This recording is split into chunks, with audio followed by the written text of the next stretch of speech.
Using ridiculous samples and sine waves, but let's learn a new max object called saw tilde that makes a richer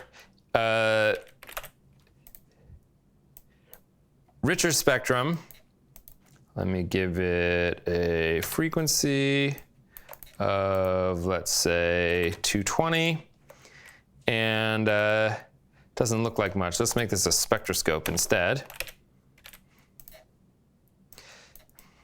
So you can see it's got a lot of overtones, and these are in a harmonic series. So it sounds a little something like this.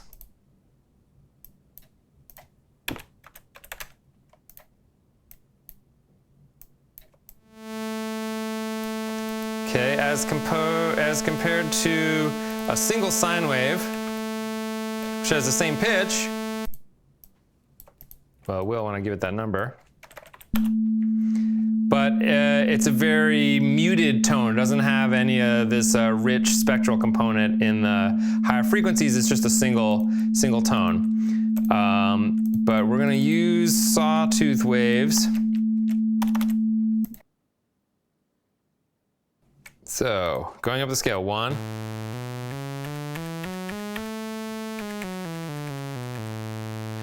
Okay, now one thing is that this saw is it's just continuously outputting. So we can change the frequency, but we can't make it stop. So I'm going to show you how to make a note.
So we saw the line tilde object that can be at a certain value and go to another value and go to another value. So we're going to use this to make an amplitude envelope. We're going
to go to full volume over 50 milliseconds, and then we're going to go back to 0 volume over 300 milliseconds.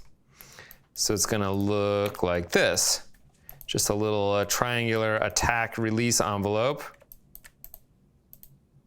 goes up fast and it comes down a little bit slower. So every time a new frequency comes out of here, we're gonna first bang that message box to trigger the envelope, and then we're gonna set the frequency of our sawtooth wave. So now instead of going continuously, like it is now, whoops, I'm not doing anything with the line. I'm still only listening to the saw. In order to make the amplitude envelope apply to the saw, I have to multiply them together.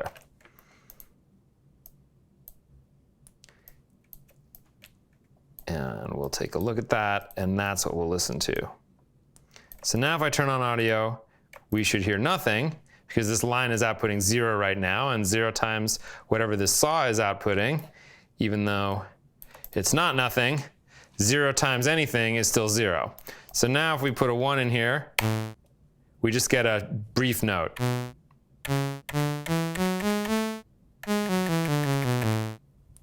Pretty cool. So this is the simplest way to make a note with an amplitude envelope in Max. So that's pretty cool. So now I want to automate this so that I just want it to go on its own. So we need a little bit more vertical room. So I'll move these down a bit, and we're going to use a counter, and we're going to go up to 8, I think.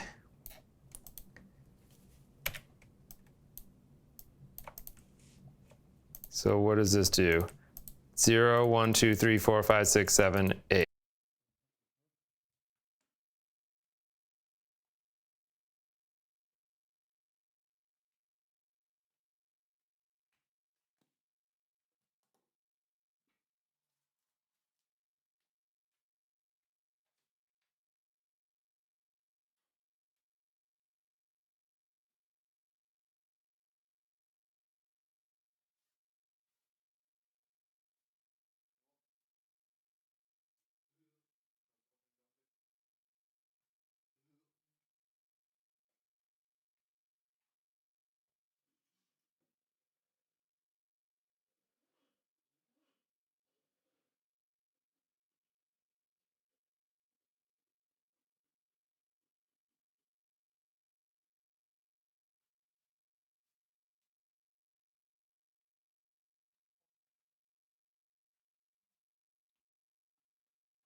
8.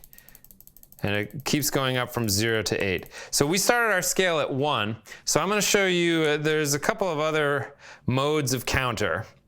Counter has a bunch of different arguments. And it's honestly a little bit confusing. If you give one argument, it means one thing. If there's 2 arguments, it means something else. And if you give 3 arguments, it means something else. There's a whole tab of the help patch that details all this. So there are modes. You can loop upwards, you can loop downwards, you can go up and down. I kind of like that for scale. Do, re, mi, fa, sol, la, ti, do, ti, la, sol, fa, mi, re, do, to go back down. So we're going to go up and down, and that's mode 2. And you say what the lowest number is and what the highest number is. So we want to go from 1 to 8. So we're going to want to counter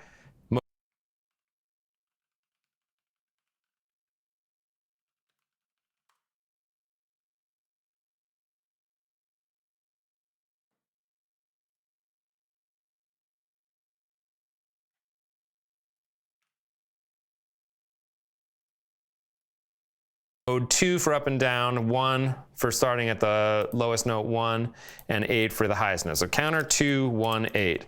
So 1, 2, 3, 4, 5, 6, 7, 8, 7, 6, 5, 4, 3, 2, 1. So now we just need to automate it, which we can do with our friend Metro. And this is pretty good, but how's it going to know how to end? It doesn't know how to end, so that could be a problem. So let's do this 400 milliseconds apart. Let's see what happens.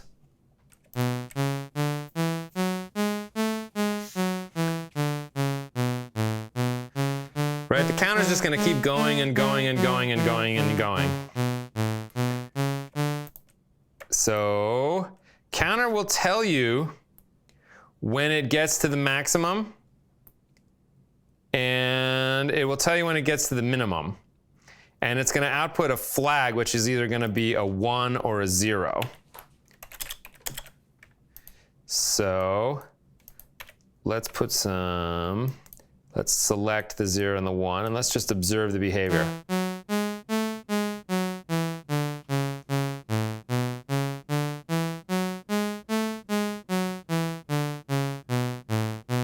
So this becomes a 1. Wow, it's behaving quite strangely now. Now I'm confused. What's happening?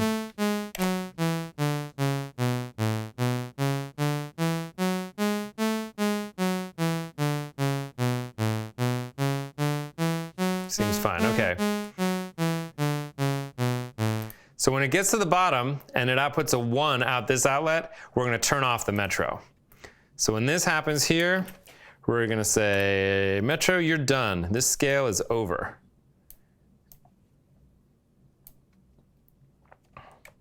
So we turn it on.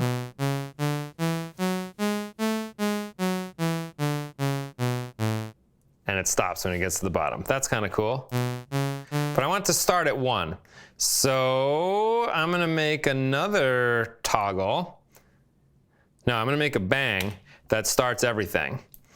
And what it's going to do is it's going to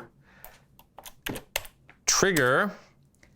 It's going to turn on the Metro second, and it's going to set the counter to have its next output be a 1. So it always start at the bottom of the scale. There we go. Up and down the scale using logic. So let's just clean this up a little bit. And what are we going to do now? So now let's change the scale. So what's another scale? Let's use a pentatonic scale. Let's get rid of that one.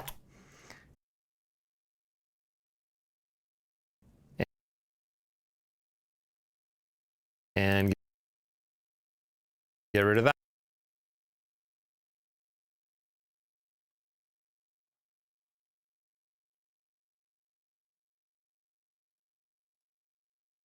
That one.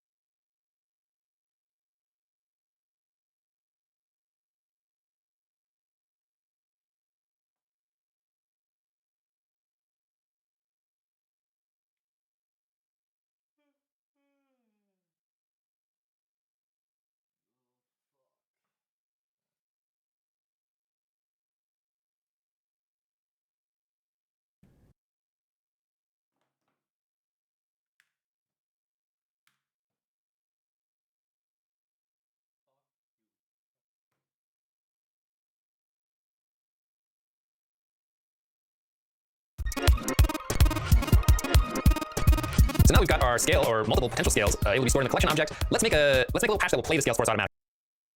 It would have come out of an object's outlet, but it comes out of Grab's outlet instead, which was very useful in this case. Next thing I want to talk about is this idea of octave equivalence. So if I have a certain note, let me pull up this simple max patch here. Octaves are multiples of 2. So here's just a 150 hertz sine wave. Twinkle, twinkle, little star. So now if I want to do it up an octave, twinkle, twinkle, little star.